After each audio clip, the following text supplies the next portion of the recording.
Assalamualaikum warahmatullahi wabarakatuh. Pada kesempatan ini hadirin, kita coba merenungkan kembali firman Allah di dalam surat Al-Baqarah. Kita buka ayat 188 insyaallah. Qala Allah Ta'ala fil Qur'anil Karim, A'udzu billahi minasy syaithanir rajim. Bismillahirrahmanirrahim.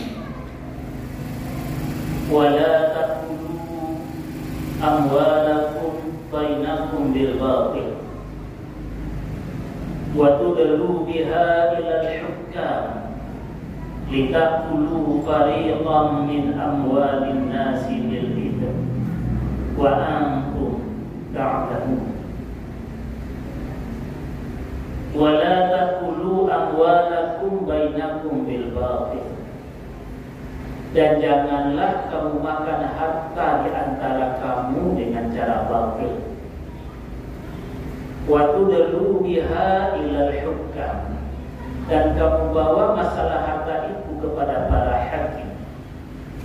Litakulu fariqan min amwalin nasi bil ithmi, agar kamu dapat memakan sebahagian harta manusia dengan cara dosa. Wa antum ta'lamun, padahal kamu mengetahui. Masyaallah muslimin rahimani wa rahimakumullah. Yang pertama kita lihat adalah munasabah, keterkaitan ayat 188 surat Al-Baqarah tadi dengan rangkaian ayat-ayat sebelumnya, khususnya sejak ayat 183. Al-Baqarah 183, 184, 185, 187 itu bicara tentang puasa Ramadan. Kita paham Bapak Ibu, bahkan dalam ayat 187 itu terdapat pelajaran utama dari puasa Ramadan. Ternyata di dalam Islam, urusan makan, urusan minum, urusan hubungan suami istri itu penting. Penting sehingga silakan lakukan di malam hari bulan Ramadan, tapi bukan segalanya. Siang hari, walaupun itu halal, tahan. Ini pelajaran kita tangkap dari puasa Ramadan. Urusan makan, urusan minum, urusan hubungan suami istri penting, tapi bukan segalanya. Ketika itu dianggap segalanya, maka kita bisa saja lebih puas dari hewan puas. Singa saja kalau telah kenyang, lewat masa depannya sama-sama. Tapi kita manusia kalau menganggap ini urusan segalanya, walaupun telah kenyang, saudara kamu sendiri masih bisa dimakan. Dahsyat efeknya. Makanya yang dalam puasa tadi tampak urusan makan, urusan minum, urusan sejengkal ini Bapak Ibu, urusan perut. Konon kabarnya usus kita panjangnya bisa lebih 5 kali lebih panjang badan kita, tapi bukankah Allah atur menjadi sejengkal dalam perut kita? Ini penting. Urusan syahwat penting, tapi bukan segalanya. Bukankah kalau kita ingat kesalahan pertama manusia berkaitan dengan urusan makan? Kisah Nabi Adam memakan buah terlarang.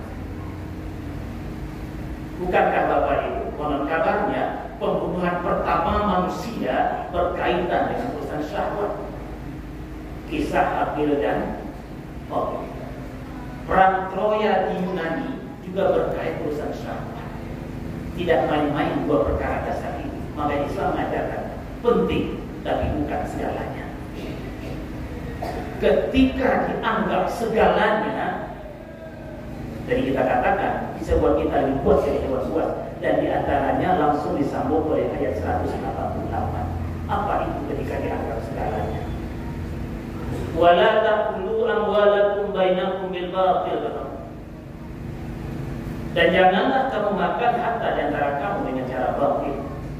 Memakan harta dengan cara batil ini berarti menganggap itu segalanya. Pelajaran kedua Bapak Ibu kita tangkap adalah kita hubungkan dengan asbabun nuzul ayat ini, sebab turun ayat.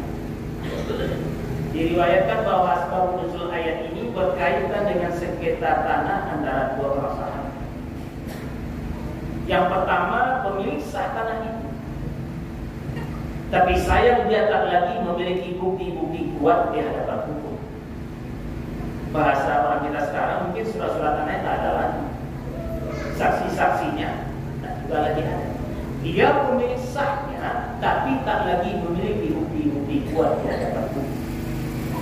Sementara yang kedua, bukan pemiliknya, namun berambisi menguasainya dengan cara bersumpah di hadapan hakim bahwa dialah pemilik tanah itu. Turun ayat ini. Wala taqulu amwalakum bainakum bil batil. Dan jangan kamu makan harta di antara kamu dengan cara batil. Batil itu perangai kamu itu. Bukan kamu pemiliknya, kok kamu ada-adakan bukti-bukti palsu. Batil itu, padahal kamu kan puasa. Kamu puasa. Tapi kenapa kamu lakukan juga itu? Menguasai yang bukan milikmu dengan mengajukan bukti-bukti palsu. Maka Bapak Ibu, dalam redaksi ayat ini ada kata wala ta'kul, dan jangan kamu makan, itu bagaimana kita temukan. Kalau kita lakukan konteksnya, kata makan dalam ayat ini tidak hanya bermakna masukkan nasi ke dalam mulut lewat tenggorokan sampai ke lambung. Kata makan dalam ayat ini juga mencakup makna masukkan air ke dalam mulut lewat tenggorokan sampai ke lambung, kita sebut minum. Kata makan dalam ayat ini juga mencakup makna memakai pakaian. Kata makan dalam ayat ini juga mencakup makna membangun rumah. Kata makan dalam ayat ini simbol penguasaan harta. Karena dari sebab nuzulnya berkaitan sekitar tanah. Manusia normal mana yang makan tanah? Kalau Ustaz, kan ada manusia makan tanah, makan besi, makan kerikil. Nah, kita dikatakan yang normal-normal Bapak. Yang normal-normal saja. Ada yang makan besi, makan kerikil, ya, belajar itu urusan mereka. Kata makan dalam ayat ini simbol penguasaan harta. Apa maksudnya Bapak Ibu? Kalau begitu jangan coba-coba bersilat lidah di hadapan Allah. Apa contoh bersilat lidah ditemukan? Kenyataan Bapak Ibu, ketika mohon maaf si bapak itu tahu dia itu bukan miliknya, tapi diambil juga. Ketika ditanyakan, loh Pak, kenapa Bapak ambil? Itu kan bukan milik Bapak. Apa katanya? Saya ambil tidak untuk saya beri makan anak istri saya. Kenapa? Yang dilarang ayat jangan kamu makan. Lalu apa makan? Saya belikan saja pulsa HP. Saya katakan pulsa HP. Yang dilarang cuma jangan kamu makan. Jangan coba-coba bersilat lidah di hadapan Allah. Konteks ayatnya mesti kita pahami. Wala taqulu amwalakum bainakum bil batil. Jangan kamu makan harta di antara kamu dengan cara batil, apalagi kamu puasa. Apa di antara wujud batilnya Bapak Ibu? Coba kita buka pada ketiga, kita lanjutkan ayat ini. Wa tudlu biha ilal hukam. Kamu bawa masalah harta itu pada para hakim. Itu dulu. Ini dari kata dalun. Dalun artinya tiba. Ternyata Bapak Ibu, dulu orang memasukkan timba secara diam-diam ke dalam sumur. Yang jauh dari sumur tidak tahu kalau timba dimasukkan secara diam-diam. Waktu dulu dia adalah hukam wujud batil apa? Kamu berikan timba diam-diam pada para hakim.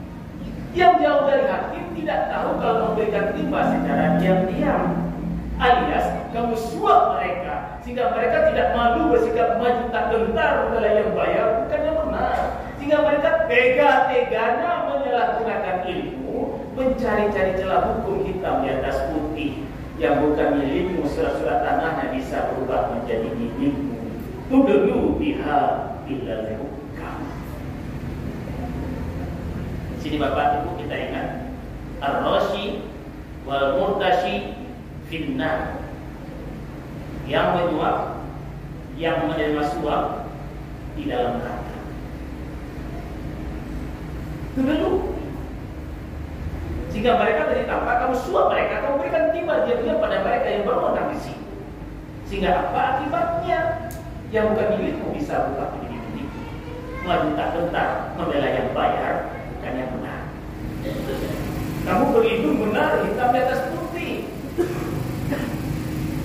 Apa bukti? Loh, ini punya saya. Surat-surat tanahnya atas nama saya. Kalau itu benar, ini milik saya. Padahal bukan milikmu. Apa yang kamu banggakan? Hanya karena mohon maaf, kamu punya jaringan-jaringan hebat, orang-orang tua di belakangmu. Sejak dari jenderal sampai RT. Mohon maaf Bapak Ibu, bukan jenderal sampai prajurit. Jenderal sampai RT. Apa yang kamu banggakan? Kebenaran dalam Islam, kebenaran hukum dalam Islam tidak hanya sekedar benar hitam di atas putih. Karena Islam memperkenalkan ada pengadilan di akhirat, tidak hanya dunia. Kebenaran hukum dalam Islam itu benar hitam di atas putih, benar juga kenyataannya, karena pasti nanti diminta pertanggungjawaban. Islam mengajarkan hukum tidak hanya di dunia, hukum juga di akhirat. Lalu, mengapa kamu masih nekat melakukan itu? Udulu biha idal hukam. Ini pelajaran ketiga kita Bapak Ibu.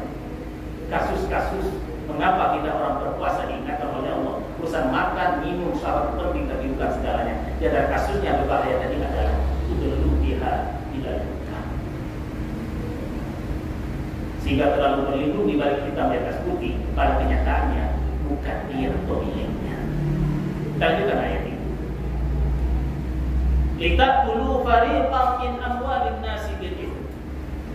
Apa tujuan memberikan timbas secara diam-diam pada mereka yang berwenang di situ? Menyuap mereka sehingga yang milikmu bisa surat-surat menjadi milikmu. Litakulu fariqan min amwalin nasi bil itsm. Agar kamu dapat memakan, menguasai sebahagian harta manusia dengan cara dosa. Ini tujuannya. Menguasai sebahagian harta manusia dengan cara dosa. Kalau dosa berarti jelas bukan milikmu. Ayat ini Bapak Ibu tidak melarang kita membawa sengketa harta ke pengadilan. Apalagi bila itu untuk menegakkan kebenaran, menegakkan keadilan. Yang dilarang oleh ayat ini nyata bukan kita pemiliknya, kok diperkarakan juga dengan mengadakan bukti-bukti palsu sehingga menguasainya dengan cara dosa. Ini dilarang.